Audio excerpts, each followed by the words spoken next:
Hello and welcome to another video. In this one, I'm going to show off something where I encountered a class that was completely unrepresentable in the Python typing system, and I'm going to show you how I made it strongly typed. Specifically something that's impossible to type properly. Anyway, let's jump into it. Okay, so I'm going to show you the example first. This is very similar to a class in Django that's called, I think it's called simple lazy object in Django, but we're going to make a completely separate from Django example. And the actual use case for this was something that I needed to do at work for the way we construct services. We're going to have a class and we're going to call it lazy. The idea behind a lazy class is it takes in some builder thing and on the fly constructs the instance when it's needed rather than eagerly. So we're going to initialize it. It's going to take in some function and keep a reference to that function. And then anytime an attribute is accessed on it with getAttr, self-attr, we are going to need to have some sort of empty object here because we got to store the instance. Every time an attribute is accessed, we're going to check if we've constructed this yet. If it's not empty, if self.inst is empty, we will build it equals self.f. And then finally, we're going to return getAttr self.inst attr. Okay, so basically the way this thing works is it takes in some builder function, and then after, whenever something is accessed on this, it will attempt to access the attribute on that particular thing. An example usage of this might be, I don't know, make C, and we'll have a class called C, which has, I don't know, foo on it, and maybe the init of C is expensive. Just imagine a silly example, and this says foo was called. Very silly example, maybe make C returns a C. And so you might imagine a lazy instance of this being lazy equals lazy make C.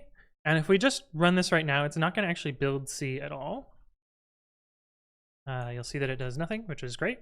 But as soon as we access an attribute on lazy, so if we do lazy.foo, it should call this function, call the constructor here, and then access this attribute here via this getAttr hook here.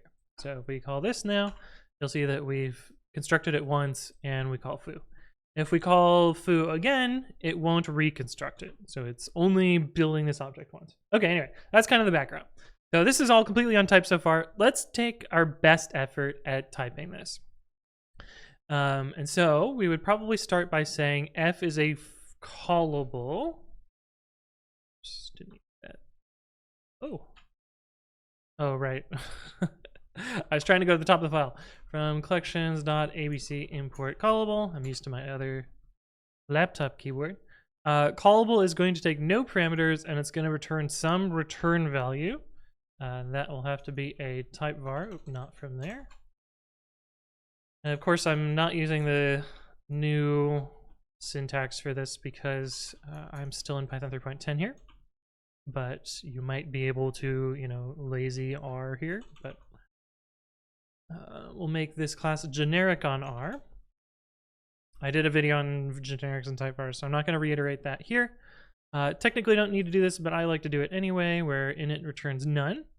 getAttr takes some string attribute, and we have no idea what it's going to return here, because it could be dependent on whatever this instance is. So at best, we can say any, or we might say object here. I'm going to do any just because it's easier, and the code that I have prepared for later assumes this is any. But I think the more correct thing would be to say object here because we would require the caller to understand what's actually happening here rather than it just magically putting any's into your code. Now the rest of this is also simple. This is just none and none. Let's actually make a function that returns a particular type. That way we can check on it later. Return 4. Let's also add a function to this class just so we can make sure that we can still access these attributes as well. Lazy func And maybe it returns a stir. Hello, hello. And so that's basically the best. Oh wait, we gotta do this function too. Turn C.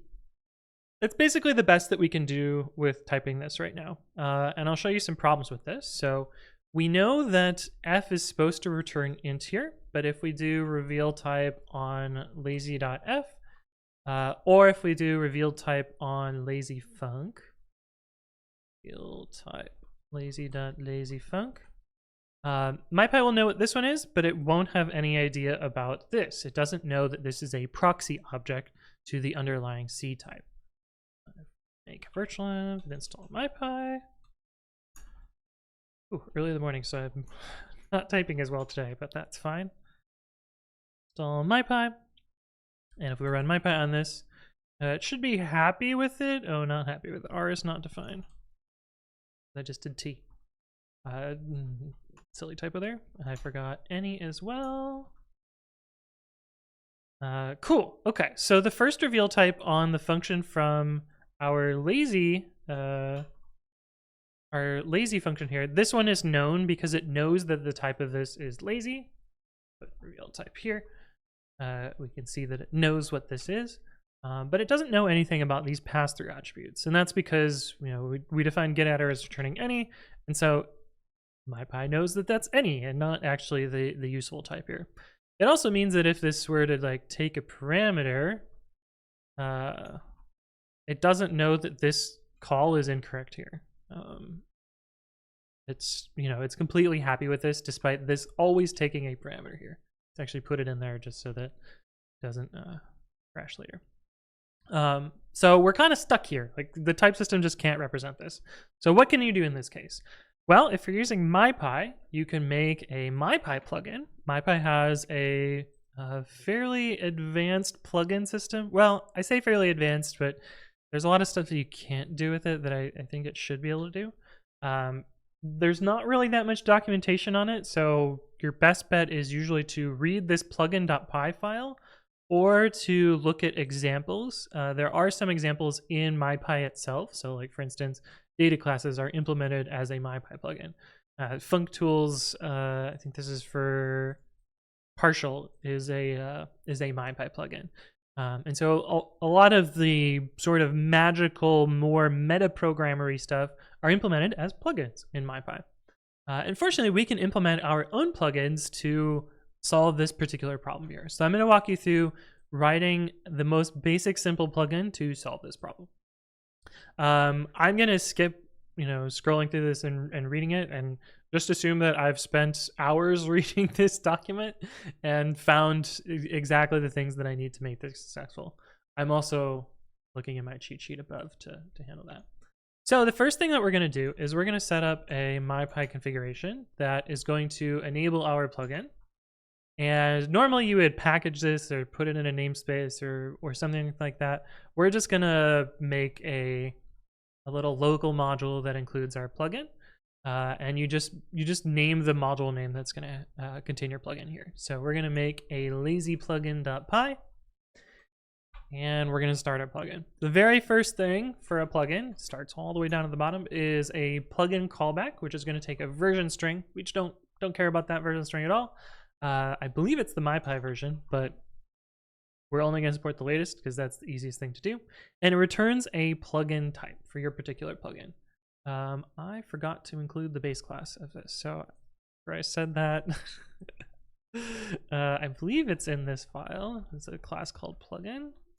Ooh, yeah, there we go. Okay, so I forgot to import that. We're going to need that as well.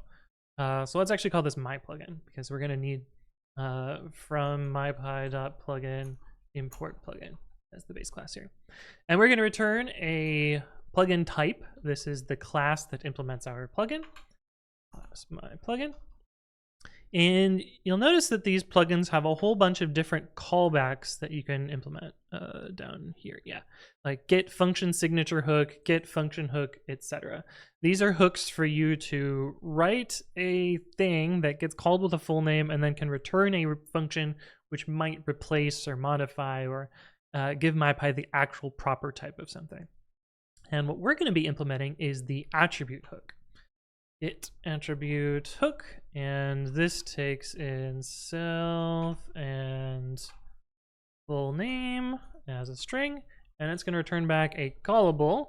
This callable takes in an attribute context. This is some information that Mypy passes along about the current place that it's parsing in the code base, and it's going to return a type. Otherwise, if this attribute hook doesn't apply, like if we don't have any custom behavior, we just return none. And so that's what this looks like. We'll fill this in a bit. So it's from functions.abc import callable. Getting used to the new import location. I still do from typing and let my editor fix it most of the time. Attribute context comes from here, attribute context and plugin. And we need type. That comes from mypy.types import type. And so this is kind of the basis of this.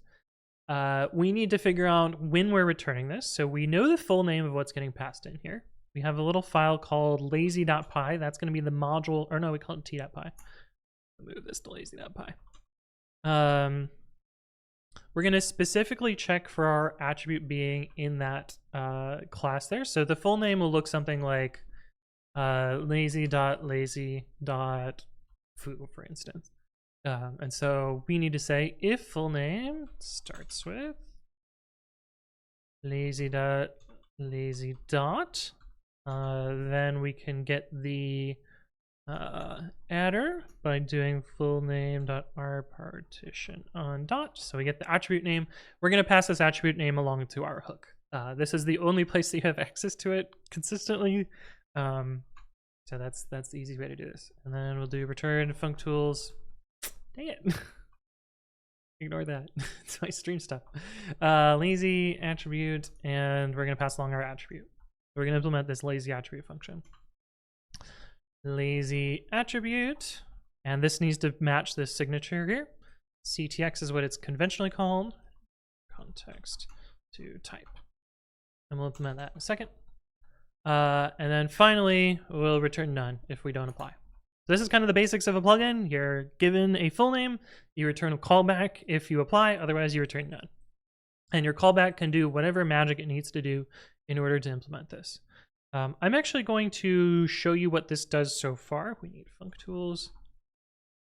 And we're going to put a little breakpoint here so we can debug our plugin as it goes. If I name attribute context, that's because I typoed it here. Too many blank nines, plugin not imported, right? We need to extend this.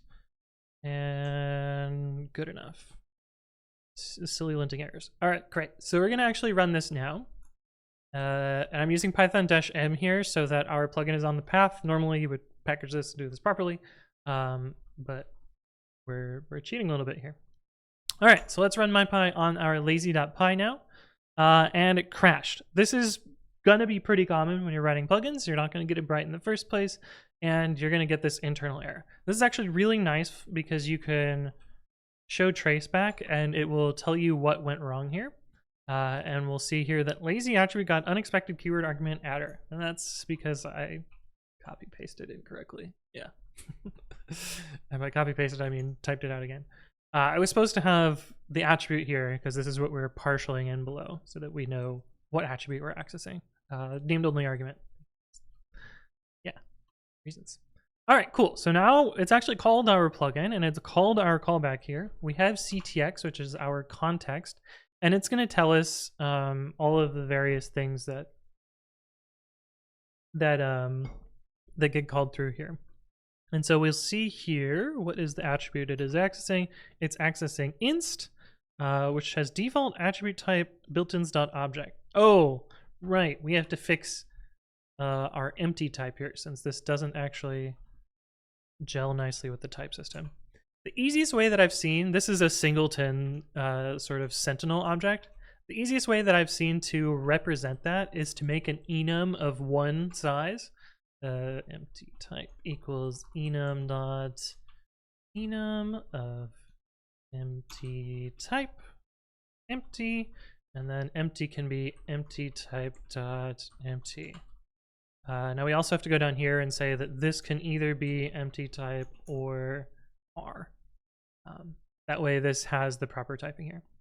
So you'll notice our callback actually got called for attributes that exist inside the class itself. It was actually, I believe, this attribute lookup here. So we need to handle both normal attribute accesses as well as our getAttr callback. But hold on, let's run this again, and we'll look at all the things in CTX because I got distracted. I got too far ahead of myself there. Okay, here we go. So the attribute context tells you a few things. The thing that the attribute is being looked up on, so this lazy.lazy, our backtick 1, this is saying that there is a type variable here that's not yet filled in. That's what this sort of backtick 1 notation means. And it tells us what the normal attribute type would be if our plugin didn't work. Generally, if your plugin can't possibly fix it at this point, you'll want to return ctx.default adder type. It's kind of just the general, most basic no-op plugin should return this back. It gives you some context. This is if you're going to make error messages, and it hands you an API. This you can use to do various things like look up other types or interact with other parts of Mypy's internals. I am going to paste a big long chunk of code that I've written before that is the actual implementation of this this callback, and then I'll walk you through exactly what it's doing in each step, because there's no way I'm going to be able to write this all out live. I know, draw the rest of the owl. Okay, so the first part of this is kind of what I just described, which is like if you can't handle it in your plugin, you'll want to just return back this default adder type. And actually in this case, we know that we don't need to handle it because we're only trying to override the implementation of getAttr. And we used any as the return type there. That's actually kind of a little cheeky here. I didn't use any anywhere else in the class, and so this is a way for me to handle very specifically this getAttr function. If I wanted to be even more careful, I might return some bogus type in getAttr and then access that specific type here. But any was a good enough sentinel, so I stuck with that. And in those cases, we're going to return back the default attribute type. This is for things like functions on the lazy class itself, or attributes that are defined there, things that aren't magical and don't need special lookup to handle that. The next thing that we do is we sort of narrow down all of the attributes that come in here. We kind of know that this is always going to be this special instance type because we're not doing class attributes here. Although if you had class attributes, that's a whole different problem, and you probably want to more specifically narrow this down to what you want. But in our case, we have a very specific set of things that we're checking for, and so we know that those are always going to be true. Technically, the type here is not instance, and so we're narrowing here. We pull the generic type out of the context itself. So if we put a breakpoint here, oh, I need to import a few things as well. So we need any type for that. We need instance. We need, I'll explain what this does in a second.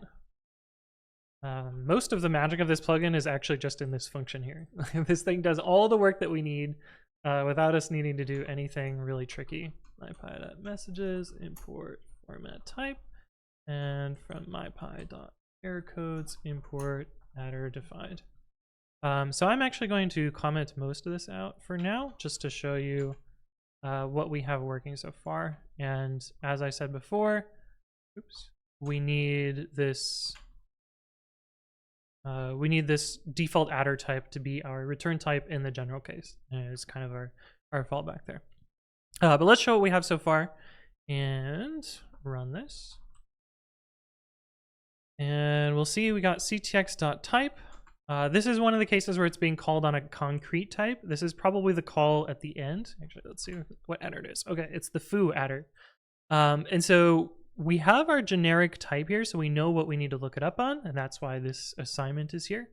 And if we use that find member function we had, find member, can we actually help this? That would be great. Nope. Sometimes that doesn't work, and you can use inspect get full arg spec on it. Find member. Unsupported callable. Oh, right, because it's been Mypy CFI'd. Anyway, it doesn't have a doc string either anymore. Yeah, that got compiled out. Great, love that. All right, so we're gonna call find member with adder on generic type. One of these is the instance and the other is the type. In our case, they're both the same, so we're cheating a little bit. Generic type O, because we have to go one line further. Right. So this allows us to look up that attribute on the type, the special generic type itself. So this gets us the original type that we're looking for here. And if we look at this, these objects are a little bit annoying to inspect because they have slots and not dictionary. But this is the function. It's a method that returns nut, so that's what it's just def paren. And that's the actual function that we want there. So that find member function is pretty good for what we want, and so that's what this bit is here. Now, find member can fail if that attribute doesn't exist at all, and we still want to produce an error message in this case. If we just did return default adder type here, which we can do, let's actually just do that, and I'll show you why it doesn't work. This should work fine. Oh, I need to get rid of my breakpoint. Goodbye, breakpoint. You'll see that, why did that one become any? Line 44. F2.